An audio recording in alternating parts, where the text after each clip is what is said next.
Ciri-ciri makhluk hidup diantaranya A. Makhluk hidup dapat bergerak sehingga dapat berpindah tempat. Cara bergerak makhluk hidup berbeda-beda. Manusia berjalan atau berlari menggunakan kaki. Burung terbang menggunakan sayap. Ikan berenang menggunakan sirip dan lain-lain. Yang ke B, makhluk hidup bernafas. Alat pernapasan makhluk hidup bermacam-macam. Manusia bernapas dengan paru-paru, ikan bernapas dengan insang, serangga bernapas dengan trakea, tumbuhan bernapas dengan stomata. Yang ke C, makhluk hidup tumbuh. Manusia ketika bayi, tubuhnya kecil, lalu berangsur-angsur tumbuh menjadi besar. Begitupun hewan dan tumbuhan mengalami pertumbuhan. Pertumbuhan adalah proses bertambahnya ukuran tubuh.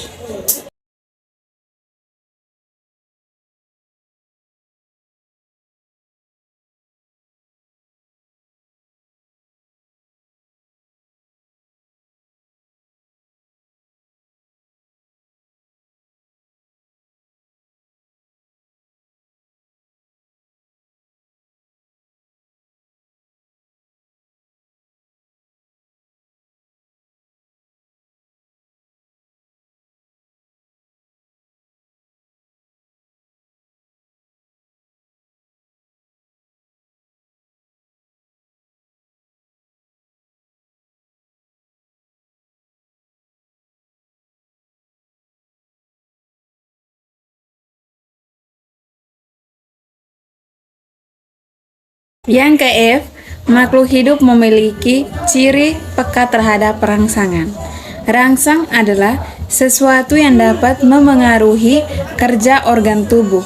Misalnya, ketika kita melihat sinar matahari, secara spontan kita akan menutup mata. Makhluk hidup terdiri atas 3 jenis, hewan, tumbuhan, dan manusia. Langsung saja kita masuk pada ciri khusus beberapa jenis hewan. Teman-teman, hewan di sekitar kita beraneka ragam.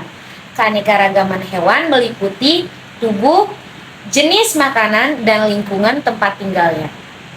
Apakah hewan yang tempat hidupnya di udara dengan di tanah kering memiliki bentuk penyesuaian diri yang sama? Tentu saja tidak. Hewan memiliki ciri khusus sesuai lingkungan tempat hidupnya. Teman-teman, mengapa cicak tidak terjatuh saat merayap di dinding? Mari kita pelajari ciri khusus dari cicak. Ciri khusus pada cicak yaitu pada kaki yang melekat. Cicak dan tokek memiliki telapak kaki pelekat. Pernahkah teman-teman melihat cicak dan tokek? Coba teman-teman perhatikan di atap rumah atau tembok pada malam hari. Teman-teman akan melihat beberapa cicak yang merayap di dinding. Nah teman-teman, mengapa cicak itu tidak jatuh saat merayap? Cicak memiliki telapak kaki pelekat, begitu pula dengan tokek. Telapak kaki memiliki bantalan pelekat yang berfungsi menggenggam permukaan benda ketika memanjat. Sisik di bagian telapak kaki membentuk bantalan lebar yang dilengkapi dengan rambut-rambut halus. Telapak kaki tersebut memiliki daya isap yang kuat, sehingga cicak dapat menempel di permukaan dinding. Teman-teman, cicak mampu memanjat permukaan yang tegak lurus, seperti dinding, langit-langit rumah, dengan kaki pelekat. Cicak mengangkat jari-jari kakinya dari arah depan untuk melepaskan telapak kaki.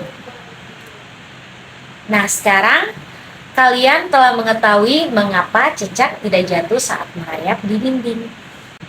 Kemudian, pada hewan yang kedua adalah kelelawar. Teman-teman perlu ketahui kelelawar memiliki kemampuan ekolokasi. Teman-teman, kelelawar adalah satu-satunya hewan menyusui yang dapat terbang. Kelelawar memiliki sayap yang terbentuk dari membran di samping tubuhnya. Membran ini menghubungkan jari-jari tangannya yang panjang hingga kaki belakang Bahkan ada yang sampai menutupi ekornya. Kelelawar mampu terbang hingga jarak 60 km dari bertengger dengan sayap membrannya. Kelelawar mencari makan pada malam hari.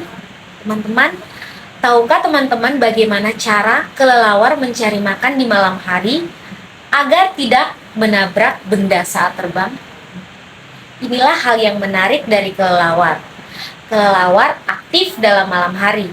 Matanya sangat kecil dan tidak berkembang dengan baik.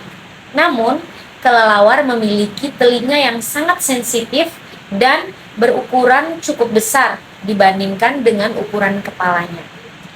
Satu hal yang sangat unik dari telinga kelelawar adalah kemampuannya menerima getaran gema atau disebut juga kemampuan ekolokasi. Teman-teman perlu ketahui bahwa bagaimana cara melakukan kemampuan ekolokasi pada kelelawar. Kelelawar mengeluarkan bunyi berfrekuensi tinggi untuk mengetahui posisi makanan. Telinga kelelawar mampu menerima getaran ultrasonik dengan frekuensi lebih dari 20.000 Hz yang dikeluarkan dari pangkal tenggorokannya. Apabila getaran ultrasonik ini menyentuh suatu benda, maka gema yang ditimbulkan akan diterima oleh telinganya. Gema ini memberikan informasi tentang benda yang di hadapannya. Itulah sebabnya kelelawar dapat terbang pada saat malam hari.